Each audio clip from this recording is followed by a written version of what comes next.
What's up, baby? Today's show is sponsored by Southern New Hampshire University. Yeah! We talking about proper preparation. We're talking about trying to be better at life. How can we improve, right? Whether we're talking about just as an individual, how do we improve if we're talking about in the job space? I mean, whether we're talking about just all the different ways to be prepared for the next step, for that next task. Southern New Hampshire University and some of these online degree programs that they are offering. Come on, baby. You can't beat this. And they have super competitive low tuition rates that are, like I said, going to prepare you for whatever your next steps might be as it pertains to your professional career. It's not too late. I mean, shoot, what you waiting on? I mean, you're watching me, but what you waiting on? Come on, man. You see the link right there, right? snhu.edu/Arthur Moats. Tap in and go out here and get a chance to prepare yourself for greatness. But now it's time for regularly scheduled programming. Based on offense, defense, man, who are the guy or guys that impressed you the most, man, when you're talking offense, and then the guy that impressed you the most when you're talking defense from this past season, man? Who impressed me the most? Yeah. Offensively? Who you got? I don't know. I thought Firemouth had a real good season. Okay.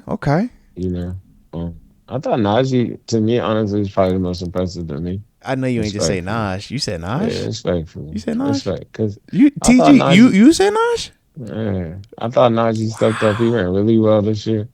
He played hard every game. He stayed healthy. Okay. You know, he had his difficulties, but I thought he ran hard, and he just looked better. Yeah. And you can tell he's starting to get it. Like, I think he's gonna be a good running back. I thought he was too big before. You know, I thought he moved really well this year. Like, he moved way better. Like, he's smoother. He found it a little bit better. I don't know if he stays here, but I don't know that they have super an answer for that either. You know, because I didn't think he took the job. I didn't think he just super lost it, if that makes sense. Okay. You know, like, I didn't think it was super like, all right, this is the Le'Veon. He gave us another Najee year. I would say, yeah, Najee gave you same Najee. Conversation with Najee the last 3 seasons, ever since his rookie year. But I don't think 1,000 is crazy anymore either. I did have that talk. That's what say Troy Aikman said on the broadcast a couple weeks ago. You know, we say that a lot. We say it a lot. We definitely say it a lot. It's just, but a lot of people don't do it. So it's like I just don't know. How does that work then?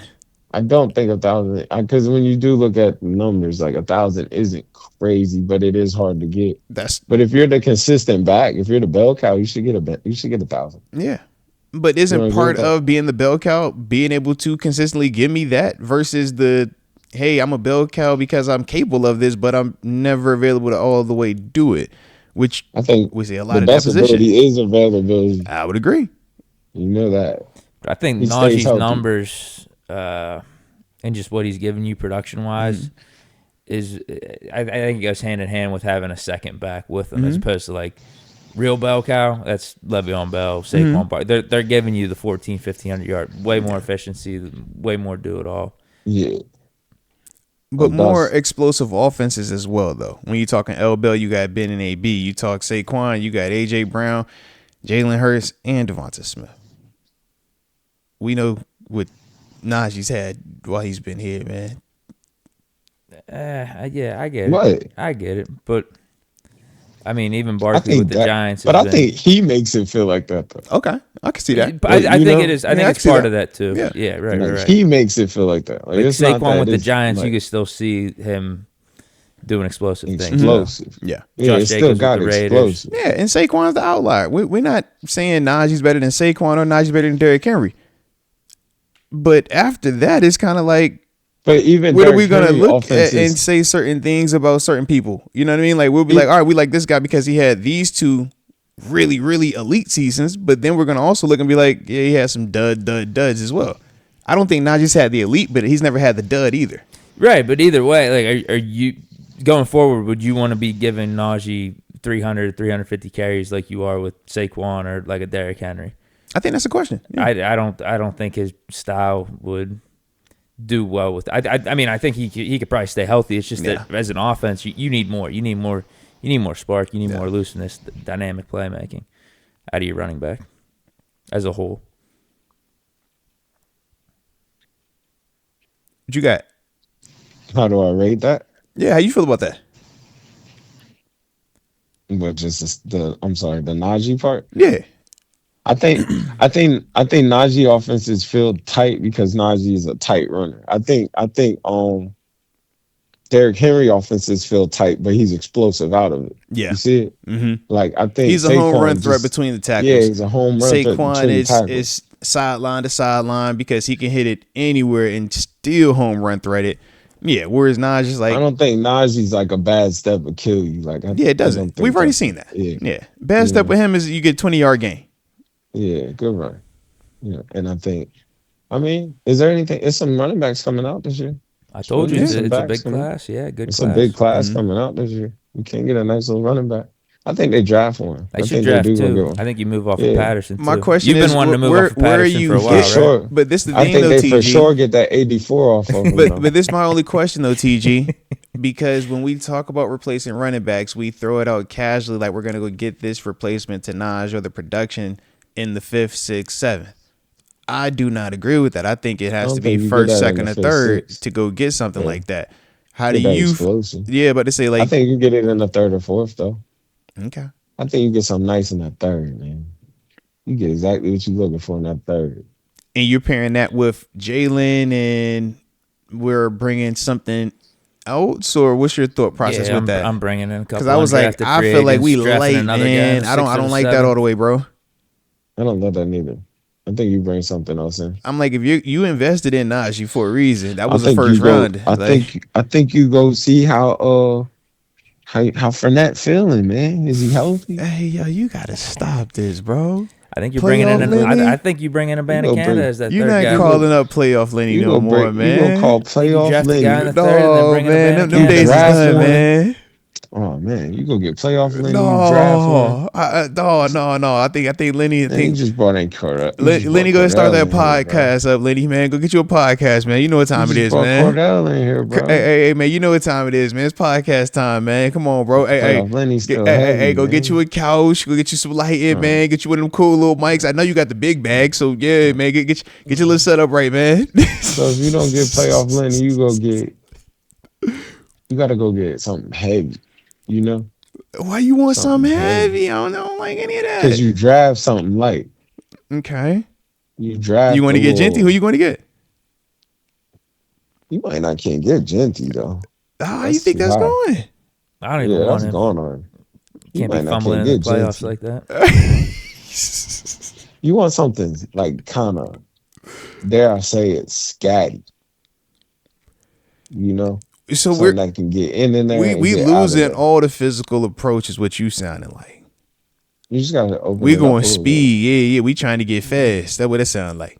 You want something to get in and get out. Yeah. That boy Mitchell on the Ravens type. You know what I'm talking about? Okay. They get in and get out. Okay. ETN, a slasher type. Man, ETN's a first rounder. We don't bring up these first rounders, man, because we bring up Saquon. That's a one. That's a first rounder. Right. You feel me?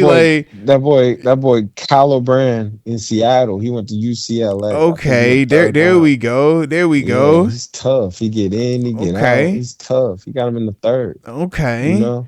You like that better than Kenneth Walker?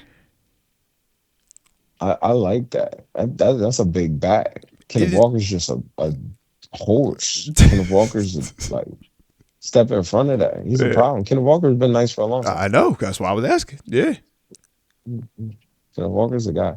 Because I feel like when we start bringing up running backs, it's like we're going to all revert to a lot of these dudes being first round or high pedigree dudes. Because those are the ones you've seen. But there's some backs in there. All right. Dare I say it, that boy out of Pitt was really good. The Bandicanda. 3rd round back. Yeah, he was really good though. 5th round. Slashy. Yeah. Should have been 3rd round. Yeah, 100%. That's who I bring in. Bring him in as your 3rd guy. Okay. And then draft. But we're not talking about. Yeah, but we're not talking about replacing the 3rd guy. We saying replacing Najee. Najee's the lead guy. Well, yeah, that's the front man. You draft a guy in the 3rd round this year. You draft one. I just don't feel like y'all are putting enough resources back in the pot that y'all are pulling from. Like, I feel like y'all are taking a lot out of this. I don't think. And y'all like cutting corners, refilling it. And we're going to get here in about 6 weeks of the season and be like, yo, our running game is not what we think it was. I mean, Jaylen Warren was an undrafted free agent. Yeah. And we said that Jaylen Warren still hasn't, and we're saying Jaylen still hasn't completely surpassed Najee.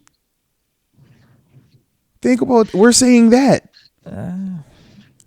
He just hasn't got the same amount of work. Now, is there a reason for that? And that's why we're talking about bringing in a compliment for Jaylen Warren. That's all I'm saying. So it's like, clearly we got him in free agents. Like, that's still, it's like, clearly it did it because we're still saying that we want to add to that because that couldn't surpass it when we've been saying for the past 2 to 3 years that, oh yeah, we need more 30, but it could not surpass it.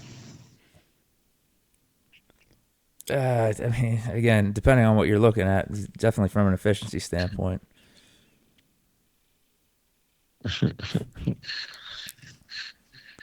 Yeah, surpassing it, I don't know. I don't know how you want to look at it.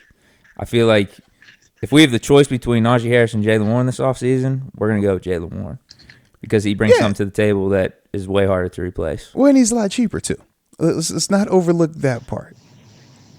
Because if they're deciding between Jaylen for he's exclusive right, so he doesn't even get, or he's a restricted free agent, so he's screwed anyways. Yeah, I can give you a tender or whatever round, and I think I control your labor on that. But I think that goes hand in hand in the conversation we're having as to why we would move off Najee. We're not bringing back Najee for $3 or $4 million. Yeah, we're talking about him, 10, 11 million. Yeah. And it's like, I think that's just too much for what Najee gives you. Given that we do have a Jaylen Warren already in house, and he's getting how many? What percent of the snaps already? I mean, all that sounds well and good. I just still look at overall, like, yo, has he surpassed it? Is it clear cut the way that people kept saying it was going to be? Like, we kept wanting it. It's like, no. And every time we would want it to, something would come up, whether it was availability, whether it was ball security. It was like, yo, you just something always, to where it was never a definitive. That is the guy, and we can see the shift in usage. We can see a shift in mentality. We can see a shift in, heck, even the depth chart. Like, we just never got there. That's all I'm saying. So this thought process that anything and it's just already there, and I'm like, well, y'all telling me this, but y'all can't like show me where it is that. Well, I mean, you know what you're getting out of Jaylen to begin with. So yeah, shout out. I mean, I'm a big fan of 30. You know what you're getting right there. I mean, could we draft a guy in the 3rd round and have him give us Najee's production at least? I think that's the question. If we give him those amount of snaps, those amount of carries, I think for sure. Because like to TG's point, it's like the 1,000-yard things, it's cool, but I mean that's like 50, 60 yards a game. If you're giving one of these 3rd round running backs that amount of work, that amount of snaps, that amount of carries, and their body falls apart. If they're just competent, man, like you should be able to do that. If they are. But yet and still, we still say the same thing. That's with anyone. I'm with you, bro. Literally I'm with you. Anyone. Yeah. But I've seen so many times running backs in the mid rounds, late rounds be awesome running backs in this league. But none of them has done what Najee has done. Well, they haven't had the chance yet. You see, but that's the part that's funny to me. It's like, for this to be just such the most routine, anybody is like, and all these other great and all these other good and all these other just anybody could do. It's like, y'all keep telling me this, but yet and still, it still isn't that. And we don't have that answer. Why? Well, we drafted Najee and gave him 4 years. I mean, that's why. We'll see this year. We'll see, man. We definitely will. Heck yeah.